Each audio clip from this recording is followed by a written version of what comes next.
It is a hot summer in the icy Himalayan heights.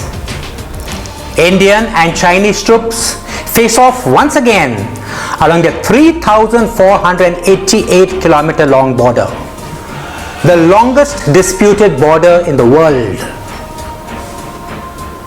In the Galwan Valley, in far off Nakula in Sikkim, along the picturesque Pengongsa Lake, a series of confrontations have taken place.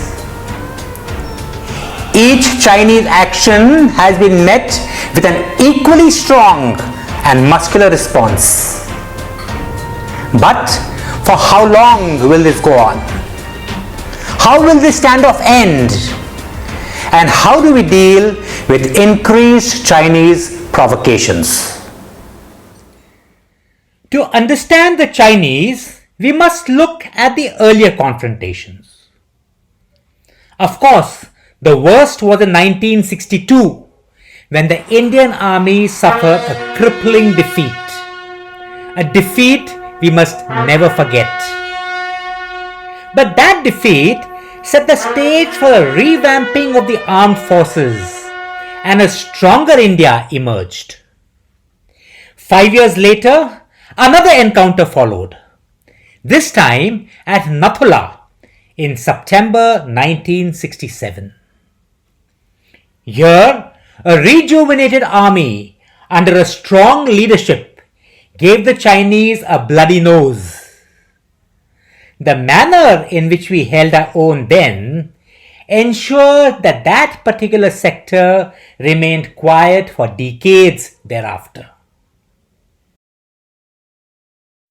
Let us visit the site of this historic encounter. Nathula Pass stands 14,200 feet high on the Indo-China border in the Sikkim sector. Here, Indian and Chinese troops are just 30 meters away from each other, with the Chinese holding the northern shoulder of the pass, the Indians holding the southern part. The story began in 1965. During the Indo-Pak War, China issued an ultimatum to vacate the posts at Nathula and Jalepla.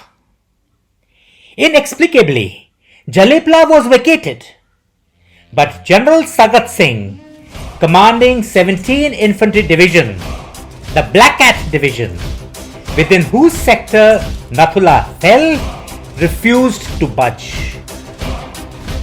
The Chinese made their usual threatening noises. They even advanced up to the border with fixed bayonets. But the Indians refused to back down. After a while, the Chinese withdrew. Their bluff had been called. Throughout the next 2 years, Chinese incursions increased. Finally, General Sagat decided to mark the border with a 3-layer barbed wire fence. Work began on the erection of the fence on the 20th of August 1967, and immediately Chinese protests began. The first scuffle took place on the 7th of September. The engineers were working on the fence when around 100 Chinese came across and asked them to stop. Soldiers from 2 grenadiers, which were deployed there, came out to support them. A scuffle broke out, stones were thrown, and after a while the Chinese withdrew. A period of quiet followed thereafter. But it was a lull before the storm. The storm broke out just 4 days later. It was a bright and sunny morning on 11 September when engineers of 70 Field Platoon and a company of 18 Rajput began work on the fence at 5 in the morning. Troops of 2 grenadiers deployed there kept a watch on the proceedings. As work was in progress, the Chinese came up and asked them to stop work which of course they flatly refused. In the altercation, the commanding officer, Lieutenant Colonel Rai Singh, was hit and his enraged troops beat up the Chinese and their political commissar. The Chinese withdrew, threatening revenge, and after a while, work on the fence recommenced. But what happened next? To tell us the story, we have with us Colonel Naveen Chandra Gupta. Then, Second Lieutenant Gupta, who was present at Nathula during those 3 fateful days. He will give us an eyewitness account of what happened there. I was the signal officer responsible for communications at Nathula Pass in September 1967. On the morning of 11th September, from my position at a height on the pass, I could see a heated altercation below. At around 7 or so, the Chinese opened up with machine gun, and many of our men working in the fence were hit and killed. As the survivors were withdrawing to the defences, the Chinese brought down heavy mortar and artillery fire which caused more casualties, including Colonel Rai Singh, the commanding officer, who was wounded. Then Major Harbhajan Singh with his commando platoon charged the enemy machine gun positions with grenades but was killed just yards short of it. Captain Dagar, a young and energetic officer, reached the machine gun post and pulled the white-hot barrel with his bare hand, but was also hit and killed. I rushed down to the defences, and along with a handful of soldiers, we fired on the advancing Chinese. We ran from trench to trench, firing from different positions so that the Chinese would think there were more of us.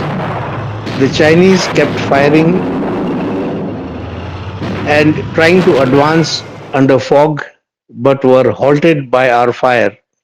The tables were turned on the Chinese as their attacks failed, and our artillery began taking a huge toll.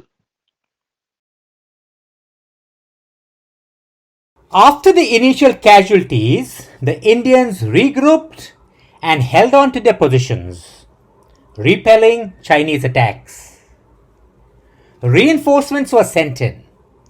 A platoon came in by afternoon, a full company by the evening. As they beat back the Chinese attack, Indian artillery came into play. Fortunately, we were at a height there, and observation officers had been positioned on vantage points from where accurate and devastating fire was brought down on Chinese positions. The leadership gave the go-ahead, and for 3 days, artillery fire targeted and destroyed virtually every Chinese bunker in the vicinity, including an administrative base in the rear. The Chinese did not anticipate this kind of response. On 14 September, they threatened to call in the Air Force, but that was an idle bluff. On 15 September, a ceasefire was called, and both sides retrieved their dead. The Indians had lost 70 officers and men, most of them in the initial burst of fire. The Chinese lost over 300, a very high figure considering that they had just 770 killed during the entire 1962 war. The two sides moved back to their positions, and slowly the sounds of gunfire ceased in those high mountains.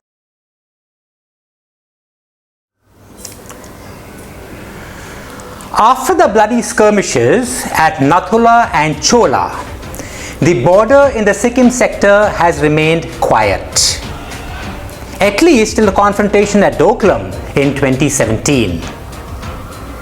The encounter at Nathula carried a message.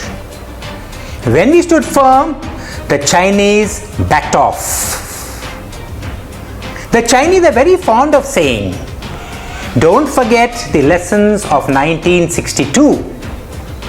Perhaps we should remind them, this is not 1962, this is 2020, and you too must remember the lessons you were taught in September 1967 at Nathula."